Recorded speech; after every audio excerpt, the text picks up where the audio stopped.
लिए वक्त हो चला है आपके पसंदीदा बुलेटिन मारो राजस्थान का। शुरुआत करेंगे इस वक्त की सबसे बड़ी खबर के साथ। राजधानी जयपुर से इस वक्त की सबसे बड़ी खबर है, हाई कोर्ट नाराज हुआ है और इसके चलते डॉक्टर्स नरम पड़ गए हैं। रेजिडेंट्स डॉक्टर नरम पड़े हैं और 1.5 साल में 4 बार हड़ताल की गई है। इस वक्त की बड़ी खबर, हाई कोर्ट ने आज तल्ख टिप्पणी की, कहा कि इस तरह हड़ताल रेजिडेंट डॉक्टर नहीं कर सकते।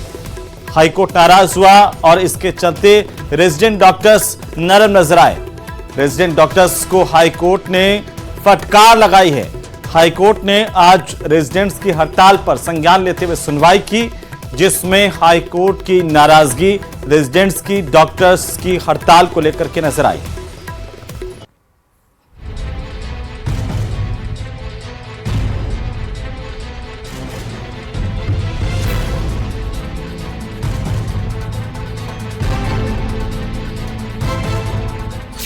रेजिडेंट डॉक्टर्स को हाईकोर्ट की फटकार, अदालत ने हड़ताल को अनुचित दिया करार।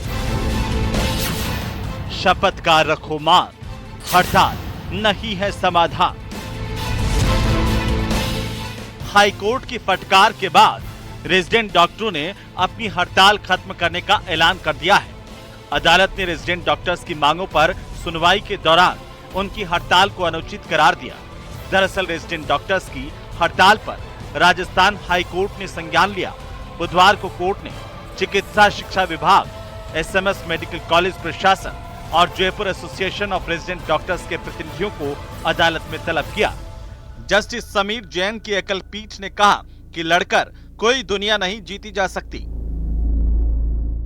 कुछ टिप्पणियां जो हैं वो जस्टिस समीर जैन ने जो है वो की हैं और एक बड़ी बात जो है वो उन्होंने ये कही कि कोई भी जंग जो है वो लड़कर जीती नहीं जा सकती। तो ये उनका साफ तौर पर ये कहना था कि इस मामले में जो है वो वार्ता होनी चाहिए और जिस प्रकार की जो मांगे वो कर रहे हैं उसको लेकर जो है वो बैठकर बात जो है वो की जा सकती है और इसी कारण से संभवतः इंटरनल कमेटी गठित करने की बात जो है वो जस्टिस द्वारा जो है वो की गई है। अदालत ने रेजिडेंट डॉक्टरों की मांगों पर सुनवाई के दौरान उनकी हड़ताल को अनुचित करार दिया और कहा कि यह समाधान नहीं है। ये कोर्ट ने कहा कि पहले आप स्ट्राइक विड्रॉ कीजिए, उसके बाद में हम कोई एक्शन लेंगे और अदरवाइज जो है आपको सीरियस कॉन्सिक्वेंसेस फेस करने पड़ेंगे, क्योंकि आप डॉक्टर से स्ट्राइक पे नहीं जा सकते, इस तरह से कर सकते हैं। स्ट्राइकिंग डॉक्टर्स को जो रिप्रेजेंट कर रहे थे उन्होंने भी बहुत सिंपैथेटिकली कोर्ट के एक सजेशन को कंसीडर किया। शाम को रेजिडेंट्स ने एक मीटिंग बुलाई, जिसमें जाट के अध्यक्ष डॉक्टर सियोल ने हड़ताल समाप्ति की औपचारिक घोषणा की। माननीय हाईकोर्ट ने इसमें स्वतः संज्ञान लिया। आज आदरणीय जज श्री समीर जैन सर की नेतृत्व के अंदर हमारी हियरिंग हुई और उनका बहुत ही पॉजिटिव रेस्पॉन्स और उन्होंने सरकार को निर्देश भी दिया कि आने वाले सैटरडे तक कमेटी का गठन किया जाए और उस कमेटी के अंदर सरकार के प्रतिनिधि के साथ साथ रेजिडेंट डॉक्टर के भी प्रतिनिधि रहेंगे और इस मीटिंग की जो नेक्स्ट हियरिंग है वो 21 नवंबर को होगी। आपको बता दें कि पिछले 16 दिनों से जयपुर में रेजिडेंट्स ने हड़ताल की, जिसके कारण एसएमएस समेत दूसरे अस्पतालों में हालात बिगड़ गए और मरीजों को भारी परेशानी का सामना करना पड़ा। कोर्ट के प्रसंज्ञान लेने के बाद आखिरकार रेजिडेंट डॉक्टर्स की स्ट्राइक खत्म हो चुकी है। कोर्ट के निर्देशों के बाद अब रेजिडेंट डॉक्टर्स की मांगों पर कमेटी जो है वो विचार करेगी। लेकिन बड़ा सवाल यह है कि आखिरकार इतने दिनों तक मरीजों की परेशानियों का जिम्मेदार कौन है। कैमरा पर्सन मानसिंह के साथ सौरभ गृहस्थी, न्यूज़ 18 राजस्थान, जयपुर। और चलिए अब बात करेंगे उपचुनाव की, क्योंकि उपचुनाव में कांग्रेस प्रत्याशियों की घोषणा में देरी को लेकर गृह राज्य मंत्री जवाहर सिंह बेढम ने बुधवार को दौसा में कांग्रेस पार्टी पर करारा तंज कसा है। उन्होंने कहा कि यह कांग्रेस का खुद का मामला है कि वो आखिरकार कब तक टिकट घोषित करेंगे भी या नहीं करेंगे। हो सकता है कि किसी को चुनाव लड़ाए या नहीं भी लड़ाए। कभी कांग्रेस कहती है कि हम समझौता करेंगे, कभी कहती है कि हम समझौता नहीं करेंगे। जवाहर सिंह बेढम ने कहा कि कांग्रेस का आंतरिक मामला है, लेकिन भाजपा ने प्रत्याशी घोषित कर दिए हैं और पार्टी कमल के निशान को लेकर जनता के बीच जा रही है। कांग्रेस का खुद का मामला है, वो कब टिकट तय करेगी नहीं भी करेगी, हो सकता है किसी को लड़ाए नहीं लड़ाए, कभी कहते हैं हम समझौते करेंगे, कभी कहते हैं हम समझौते नहीं करेंगे। वो उनका अंदरूनी मामला है, वो जाने, उनका काम जाने। हमने प्रत्याशी घोषित कर दिए, हम मैदान में और कमल के फूल को लेकर के जनता के बीच में जा रहे हैं। तो वहीं खींवसर सीट पर हो रहे उपचुनाव को लेकर बीजेपी के प्रत्याशी रेवंत राम डांगा से बुधवार को चुनाव प्रचार के दौरान न्यूज 18 राजस्थान ने खास बातचीत की। डांगा ने कहा कि इस बार में नहीं, खींवसर की जनता चुनाव लड़ रही है। ये मेरा चुनाव नहीं है, ये खींवसर की जनता का चुनाव है। क्या कुछ कहा, सुनिए। लोगों की भावना है कि इस बार रेवंत राम किसान पुत्र को मौका दे। रेवंत राम को नहीं, भारतीय जनता पार्टी और सत्ता में राजस्थान में सरकार है और सरकार के साथ रहेंगे तो क्षेत्र का विकास होगा। तो वहीं राजस्थान में 7 विधानसभाओं में होने वाले उपचुनाव को लेकर 18 अक्टूबर से नामांकन भरने की प्रक्रिया शुरू हो गई है। गुरुवार को भाजपा के प्रत्याशी सुखवंत सिंह नामांकन भरेंगे। नामांकन रैली में शामिल होने के लिए राजस्थान के मुख्यमंत्री भजनलाल शर्मा और केंद्रीय मंत्री भूपेंद्र यादव, भाजपा के प्रदेश अध्यक्ष मदन राठौड़ और बीजेपी के तमाम दिग्गज नेताओं की मौजूदगी होगी। बुधवार को दोपहर 1 बजे रामगढ़ कस्बे के रेलवे फाटक के पास में खेल मैदान पर एक सभा का भी आयोजन होगा। इस सभा का स्थल का जायजा लेने के लिए सहकारिता मंत्री गौतम दत्त और भाजपा नेता देवेंद्र दत्त आज पहुंचे। सीएम की सभा स्थल का उन्होंने बारीकी से जायजा लिया। इसके बाद रेलवे फाटक पर लालकोठी पर हेलीपैड का भी जायजा लिया गया। तो कल मुख्यमंत्री रामगढ़ के दौरे पर रहेंगे, जहां पर बीजेपी के प्रत्याशी सुखवंत सिंह की नामांकन सभा में शिरकत करेंगे।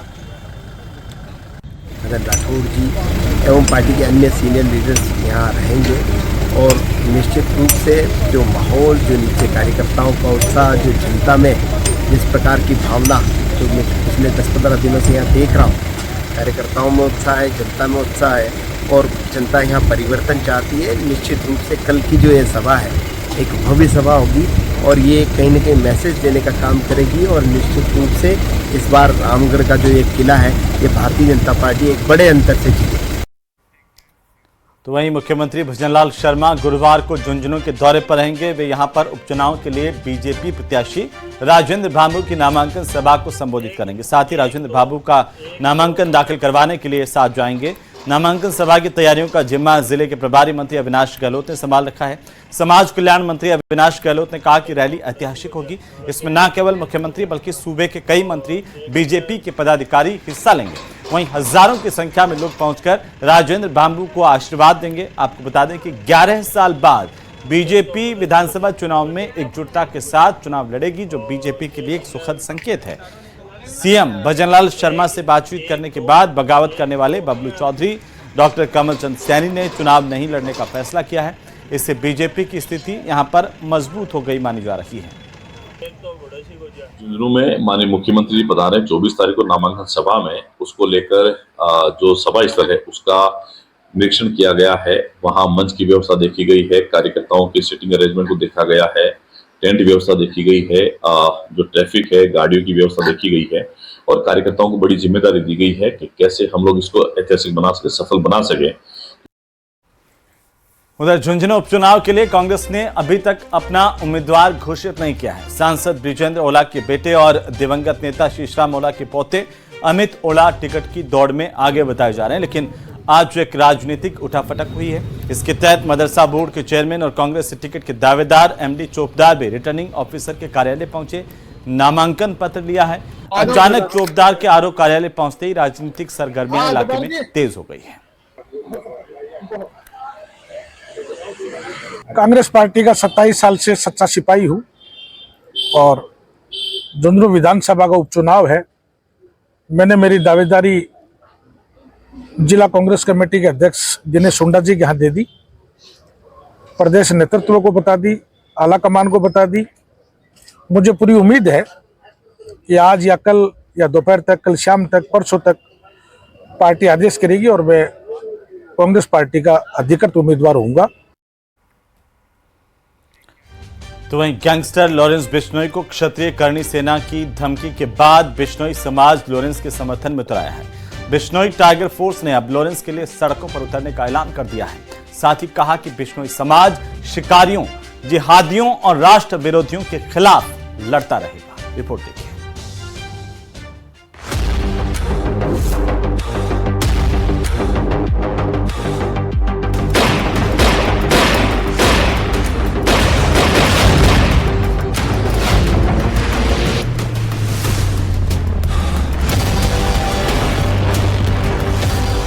जो पुलिसकर्मी लॉरेंस बिश्नोई का एनकाउंटर करेगा उस पुलिसकर्मी को 1,11,11,111 रुपए का पुरस्कार करणी सेना द्वारा प्रदान किया जाएगा।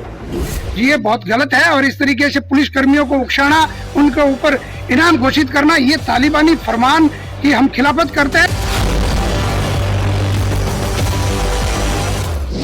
लॉरेंस के समर्थन में उतरा बिश्नोई समाज।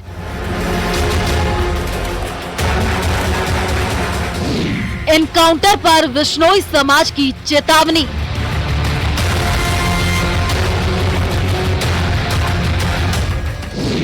लॉरेंस के लिए सड़क पर उतरने की तैयारी।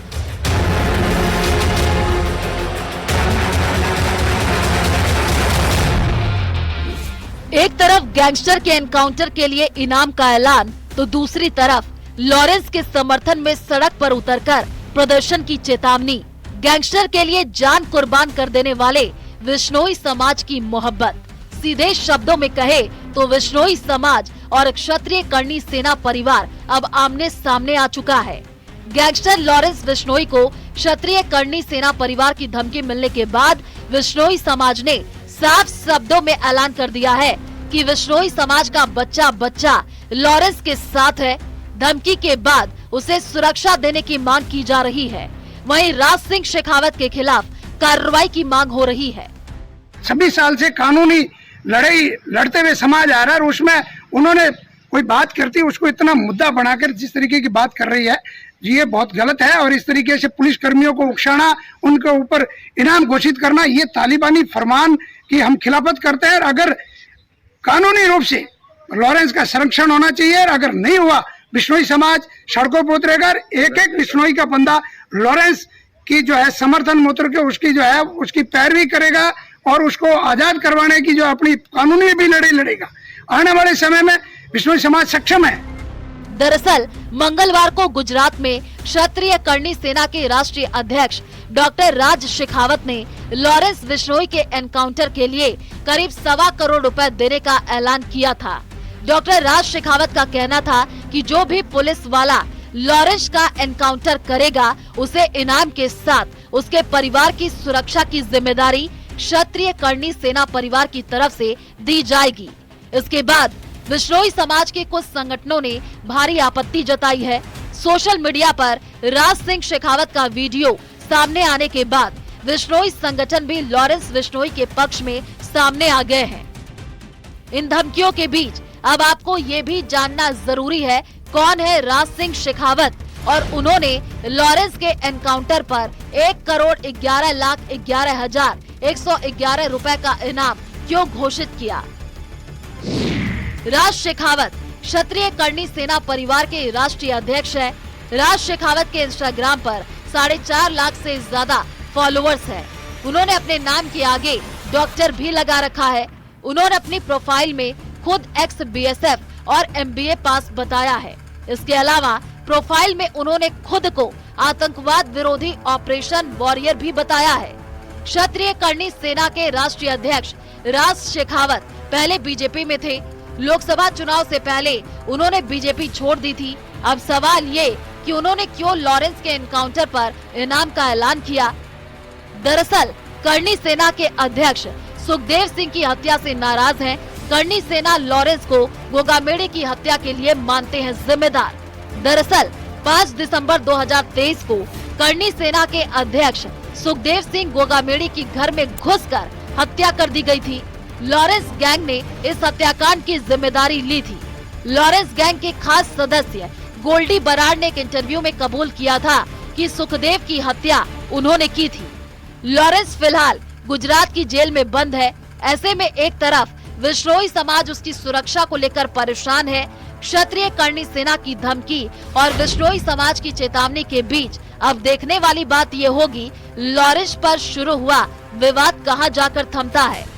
Bureau report, news 18 Rajasthan.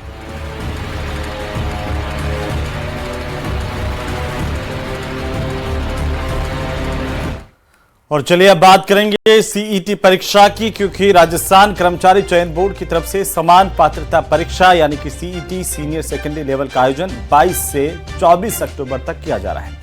इन 3 दिनों में रोज ये परीक्षा 2 पारियों में यानी कि कुल 6 पारियों में आयोजित हो रही है। लेकिन इसी बीच ऐसी तस्वीरें भी सामने आ रही है कि जो हैरान कर देने वाली, परेशान करने वाली है। रिपोर्ट देखिए।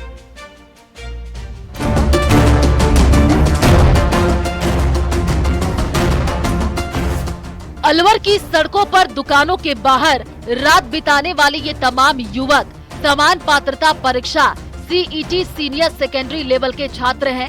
लेकिन ये तस्वीरें बद इंतजामी की हकीकत बयां कर रही हैं। राजस्थान कर्मचारी चयन बोर्ड की तरफ से प्रदेश में 22 से 24 अक्टूबर तक परीक्षा का आयोजन किया जा रहा है। ऐसे में दूर दूर से परीक्षा देने आए छात्रों को ना तो रहने की व्यवस्था मिल पा रही है, ना ही खाने पीने की। ऐसे में छात्र बेहद खफा नजर आए हैं। रात का 1 बज रहा है, ना तो यहाँ पे खाने की व्यवस्था है, ना पीने की व्यवस्था है, ना सोने की व्यवस्था है। और जो उन्होंने मतलब बस की व्यवस्था भी की है वो भी ऐसी है कि वहाँ पे अधिकारियों के लिए फोन करना पड़ रहा है स्टूडेंटों को। कम से कम 1000-1200 स्टूडेंट वहाँ पे खड़े हैं, फिर भी बस नहीं है। यहाँ पर सीईटी की परीक्षा देने आए हैं। यहाँ पर ना तो प्रशासन के द्वारा कोई रहने की, ना खाने की कोई व्यवस्था है। बहुत सारे बच्चे हैं, मैं एक अकेला नहीं हूँ। कम से कम 1000-2000 की तादाद में बहुत बड़ी संख्या में बच्चे आए हैं, पर कोई व्यवस्था नहीं है प्रशासन की तरफ से। और यहाँ रात का 1 बजा हुआ है और ना यहाँ बहुत सारे लड़कों के लिए कोई रहने की, ना खाने की कोई व्यवस्था नहीं है यहाँ पर। और इतने लोग परेशान हो रहे हैं बहुत ज्यादा, और बहुत सारे लोग हैं, इनको भी दिखा दीजिए आप, हम अकेले नहीं हैं। अलवर में पहले दिन परीक्षा देने करीब 40,000 विद्यार्थी पहुंचे, जिन्हें भारी परेशानी का सामना करना पड़ा। न्यूज 18 की टीम रात के वक्त जब सड़क पर निकली तो परीक्षा देने दूर दराज से छात्रों की हालत बेहद खराब थी। छात्र दुकानों के बाहर बने चबूतरे पर सोते नजर आए। बस स्टैंड पर आया तो वहाँ पर प्रशासन की तरफ से कोई भी व्यवस्था नहीं थी और काफी तादाद में लड़के थे वहाँ पर। कम से कम 1000 की संख्या में लड़के थे, उनकी कोई व्यवस्था नहीं थी। छात्रों का आरोप है कि जब सरकार परीक्षा करा रही है तो छात्रों के लिए रहने खाने की व्यवस्था करना भी सरकार की जिम्मेदारी थी। आरोप ये भी है कि अभ्यर्थियों को रोडवेज बसें तक उपलब्ध नहीं कराई गई। ऐसे में छात्र बेहद नाराज दिखे हैं। हालांकि इस बाबत जब एडीएम से बात की गई तो उन्होंने कहा कि अभ्यर्थियों के लिए यूआईटी के सामुदायिक भवन और रैन बसेरों को तैयार किया गया था, लेकिन इसको प्रचारित न करने की बात उन्होंने कबूल की। प्रशासन की तरफ से जो अपने यूआईटी के सामुदायिक जो भवन है, यूआईटी के जो रैन बसेरे हैं, उनको तैयार किया गया था। फिर भी और सब लोगों की जानकारी में भी रहता है कि इस तरह की व्यवस्थाएं जो है सरकार की तरफ से होती है। तो और क्या है कि एक ही पेपर देना है, अभ्यर्थी जनरली क्या आकर के और एग्जाम देकर के जा रहे हैं, इसलिए रुकने के हिसाब से 2 शिफ्ट होती थी, रुकने के हिसाब से वैसे ही बहुत ज्यादा प्रचारित नहीं किया गया था। तथापि ऐसा है तो आज एग्जाम है, आज इसको चेक करा दें। बहरहाल एडीएम बीना महावर इस अव्यवस्था को ठीक कराने की बात कर रही है, लेकिन सवाल ये, जब प्रशासन की तरफ से व्यवस्था की गई थी तो उसका फायदा इन छात्रों को क्यों नहीं मिला? आखिर क्यों इस बात को प्रचारित नहीं किया कि अभ्यर्थियों के ठहरने की व्यवस्था सामुदायिक भवन और रैन बसेरों में की गई है? अलवर से न्यूज 18 राजस्थान के लिए नितिन तिवारी की रिपोर्ट।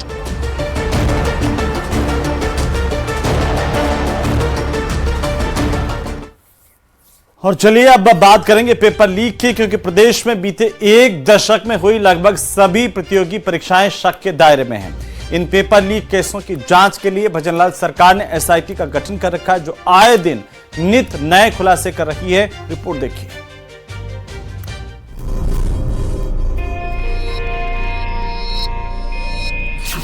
प्रदेश में एक और फर्जीवाड़ा, मतलब यहां भी नहीं छोड़ा। पेपर लीक केस की जांच में जुटी एसओजी एक के बाद एक भर्ती परीक्षा में हुई धांधलियों की तह में जाने का पुरजोर प्रयास कर रही है। इसी कड़ी में एसओजी ने सब इंस्पेक्टर भर्ती परीक्षा केस के बाद ईओ भर्ती परीक्षा पेपर लीक केस की जड़ें खोदने शुरू कर दी है। भर्ती परीक्षा से पहले पेपर लीक का खुलासा, आरपीएससी की एक गोपनीय शिकायत बनी खुलासे का आधार। आरपीएससी ने चयनित अभ्यर्थियों की पात्रता जांच करवाई तो हुआ शक। सामान्य ज्ञान के आसान प्रश्नों का भी जवाब नहीं दे पाए थे अभ्यर्थी। शक होने पर आरपीएससी के सचिव ने एसओजी को भेजी गोपनीय रिपोर्ट। एसओजी अधिकारियों के मुताबिक इसके लिए एसओजी की टीमों ने शनिवार को प्रदेश भर में 30 जगह छापेमारी कर 28 लोगों को हिरासत में ले लिया। उनसे पूछताछ के बाद एसओजी ने 17 आरोपियों को गिरफ्तार किया। इनमें 12 अभ्यर्थी और 5 उनके सहयोगी शामिल हैं। दरअसल आरपीएससी के द्वारा 14 मई 2023 को ईओ भर्ती परीक्षा करवाई गई थी, जिसमें सफल अभ्यर्थियों की पात्रता की जांच करने के लिए काउंसलिंग भी करवाई गई। और उस काउंसलिंग के दौरान सामने आया कि कुछ अभ्यर्थी ऐसे थे जिन्हें सामान्य ज्ञान का भी नॉलेज नहीं था। वहीं आरपीएससी का शक और तब गहरा गया जबकि नागौर के ही एक जिले के और एक गाँव के रहने वाले 6 अभ्यर्थी इस पात्रता की जाँच में संदिग्ध पाए गए, जिसकी सूचना आरपीएससी ने एक गोपनीय रिपोर्ट बना करके एसओजी को भेजी। एसओजी ने रविवार को उन सभी को अवकाशकालीन कोर्ट में पेश कर 5 दिन की रिमांड पर लिया है। आरोपियों से पूछताछ में जुटे एसओजी ने बताया कि तुलछाराम कालेर और उसके साथियों ने मिलकर राजस्व अधिकारी ग्रेड 2 और अधिशासी अधिकारी वर्ग 4 प्रतियोगी परीक्षा 2022 में परीक्षा से पहले ही पेपर प्राप्त कर ब्लूटूथ के जरिए नकल करवाई थी। आरपीएससी के सचिव से मिली शिकायत के बाद में एसओजी ने जब ईओ भर्ती परीक्षा की जांच शुरू की तो सामने आया कि ब्लूटूथ गैंग के नाम से मशहूर तुलछाराम कालेर और पौरव कालेर ने मिलकर के अपनी गैंग के माध्यम से इस पेपर को खरीदा था और इसी पेपर को लाखों रुपए वसूल करके अभ्यर्थियों को बेचा गया। एसओजी को उम्मीद है अभी कार्रवाई लंबी चलेगी। कई और फर्जी और डमी अभ्यर्थियों के साथ दलालों पर शिकंजा कस सकता है। एसओजी की इस कार्रवाई से अब ईओ भर्ती परीक्षा में फर्जीवाड़ा कर शामिल हुए अभ्यर्थियों की सांसें फूलने लगी है। इसके पीछे वजह एसओजी की थानेदार भर्ती परीक्षा में की गई सख्त कार्रवाई है। आपको बताते चले, एसओजी सब इंस्पेक्टर भर्ती परीक्षा केस में अब तक 4 दर्जन से ज्यादा नकलची ट्रेनी थानेदारों को ट्रेनिंग सेंटर से उठाकर जेलों में ठूस चुकी है। उसके बाद इस परीक्षा को रद्द करने की मांग तेजी से उठ रही है। न्यूज़ 18 राजस्थान के लिए जयपुर से विष्णु शर्मा की रिपोर्ट।